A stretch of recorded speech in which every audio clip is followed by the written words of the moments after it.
What's happening, ladies and gentlemen? This is Min from Architecture Inspirations. Today I'm going to show you how to create realistic materials in Vray 3.4 for SketchUp. Let's get started.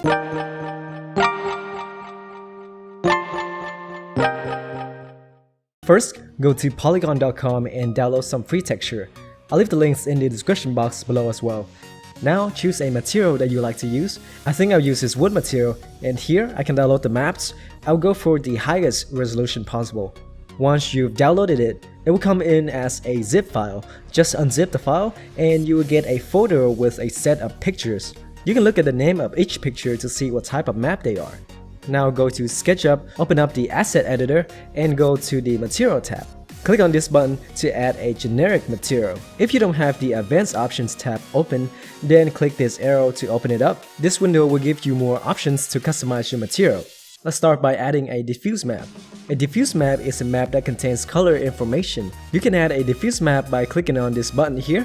Now choose bitmap and a window will pop up. From there, just locate and select your diffuse map. This material pack comes with two color variations of the diffuse map, so I'll just choose one of them. Now hit the back button and there we go. Now we can use the paint bucket to apply the material. You see how it's a little small? The width of each wood plank is not even half an inch, so I want to scale it up.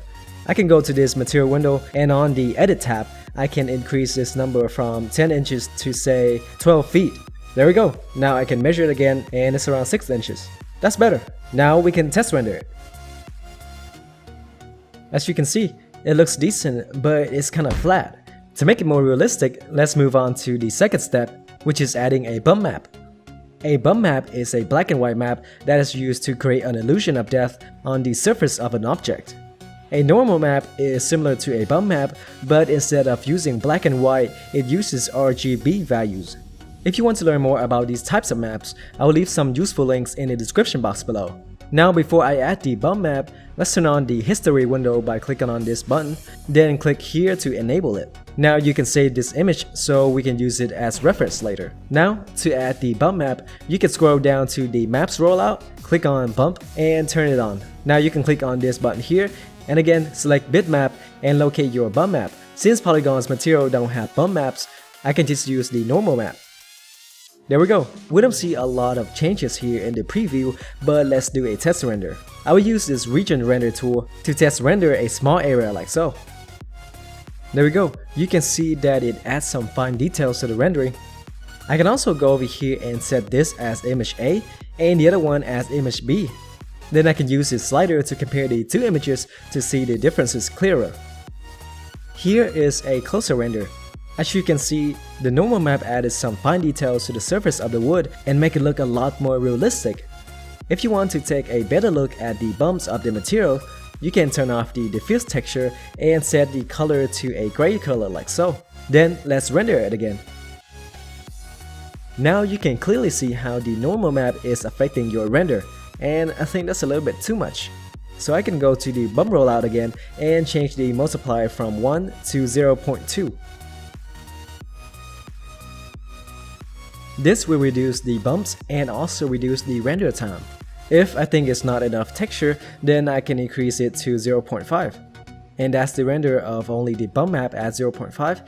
And here's the render of the diffuse and bump map. Once you are happy with the bump and diffuse map, let's move on to step 3, which is adding the displacement map. Similar to a bump map, the displacement map is a black and white image that tells the computer how and where to displace a surface. The difference between a bump and displacement map is a bump map only changes the way the light affects the surface, giving it an illusion of depth, while a displacement map actually affects the geometry. Now to add a displacement map, scroll down to the displacement rollout below the bump map, turn it on and click here, select bitmap and locate your displacement map. Now let's render it. Well, it doesn't look like a lot has changed, so to give you a better look, I will turn off the diffuse and bump map, then only render the displacement to show you how it affects the geometry. As you can see, the white area of the map will raise the geometry while the black area will push it down. Usually displacement maps are better when used on materials such as rock and brick. For example, This is a render image of a texture with no displacement, and this is the render of the same material with a displacement map.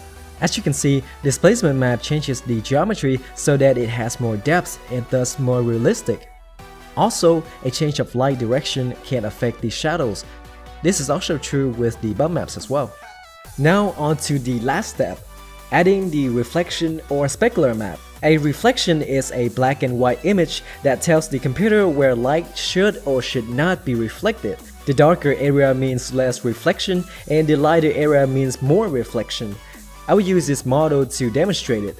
Here I have a room with a wood material for the floor. Let's test render to see the reflection. As you can see, there is reflection on the material, but it seems too uniform that it becomes unrealistic. So let's add a bump map here. Then to add a reflection map, go to the reflection rollout, which is located under the diffuse section. Now click on this button and load a reflection map.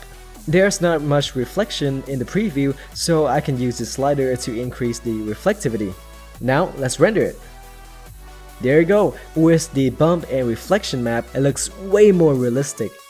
And that is all for today, guys.